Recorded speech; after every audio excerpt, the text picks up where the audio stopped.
Hey everybody, I'm Fabian for Liberty. Check out FabianForLiberty.com. Also find me on Facebook, Facebook.com/Fabian for Liberty.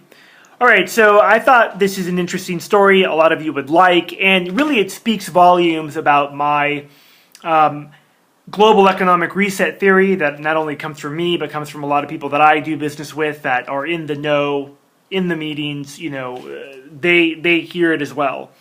And that has to do with this time in the future where the world reserve currency that is currently the US dollar will cease to exist, likely be transferred either to a basket of currencies or likely the new gold-backed Chinese currency, which is already in the works. I mean, the Chinese government is actively marketing to the Chinese people, like, hey, what do you think about this idea? Okay, and they're also buying and mining gold like crazy. But within the confines of a global economic reset, which we've had, again, 6 of them in the last 550 years, most of them center around some large war event. We also have several other things that happen. There is battle lines are redrawn, borders are redrawn, a lot of new alliances are formed, all kinds of things happen. In the face of that, you've had the Swiss rolling out in August a military exercise where they were, preparing for a French invasion. That was the military exercise. It was, what if the French, who are totally bankrupted, money hungry, invade Switzerland to basically steal resources. Now, if you've watched my videos for any period of time, you know that this is a subject matter that I've talked about all the time, right? Because we know for an absolute fact that there is way more debt in the world via debt rehypothecation than there is actual assets and collateral. Okay, so everything is over leveraged if you take it collectively with the quadrillions of dollars in derivatives, right? So that's a point. So at some point within this economic reset, there will be a rush for tangible assets. Right? This is why we are destabilizing North Africa and the Middle East. It's for that the U.S. and the West can seize control of the oil and natural gas to therefore continue to prop up the petrodollar. Okay, this is pretty self-evident, quite frankly.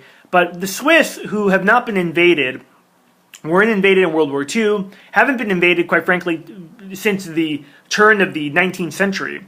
They have one of the largest militaries in Europe per capita, per their population, about 150,000 battle-ready soldiers, not to mention pretty much they have a draft there, so if you're 19, you have to serve at least 5 months in the military, then from that period forward, you have to get continued education.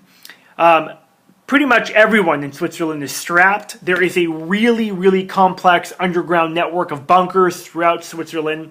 Many think that, one of the reasons that they have not been invaded is because of all these reasons, is because they're so ready and willing to rock and roll with fully loaded autos or semi-autos that they have. But for them to prepare, I think, a lot of people will see this, dismiss it, say that it's crazy. In 2012, they had another military exercise that basically had to deal with something that was similar, another bankrupt country that was going to come and take their stuff.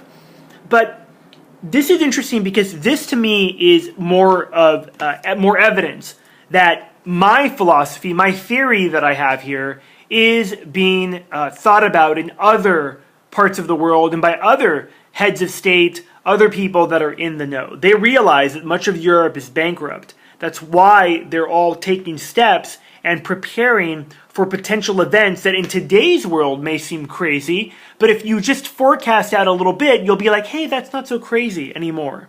Okay? Another big trend happening is the secession movement. Everybody's talking about it, or not everybody's talking about it, but a lot of people are talking about it openly and just saying we need to secede from these bankrupt countries. So these are all trends moving forward. I'd love to hear what you think are some trends moving forward, and what do you think about the Swiss preparing and having war games for a potential invasion by the bankrupted French? I'm Fabian for Liberty. Thanks for watching. I'm out.